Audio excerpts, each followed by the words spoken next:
你要盡心、盡性、盡力愛耶和華你的神。申命記6章5節。神說：你們是我的百姓，我是你們的神。我哋係蒙神揀選嘅人，一旦被揀選，我哋就有咗神百姓嘅義務，透過遵守神嘅吩咐嚟愛呢一位神。而我哋要愛佢嘅理由係，我哋屬於佢，佢係我哋嘅神。神吩咐我哋要參與修復世界。換一句說話講，我哋受邀加入神嘅團隊，一同完成救贖計劃。神嘅吩咐一直都冇改變。神宣告我哋係佢嘅百姓，正如耶穌宣告我哋係佢嘅朋友。我哋有義務以行動去回應。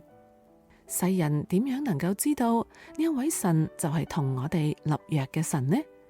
就係喺生活中按着神嘅吩咐去行，呢個就係最有力嘅見證，見證佢係我哋嘅神。以法蓮啊，我要怎樣待你呢？猶大啊，我要怎樣待你呢？你們的愛心像早晨的雲霧，又像瞬即消逝的朝露。何西阿書6章4節。我要怎樣待你呢？有我應該點辦嘅意思，或者我哋會好快咁回答：咩事呢？我哋已經悔改、禱告同奉獻啦，我哋依家好好啊。呢一節經文嘅前文，以色列人就係咁樣回答嘅。我該怎麼辦？神要點樣先至能夠讓人突破教義上嘅自負傲慢，以及生活上武斷嘅自信呢？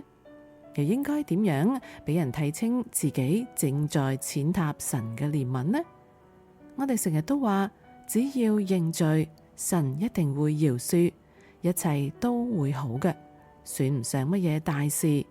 但係神話，以法蓮啊，我要怎樣待你呢？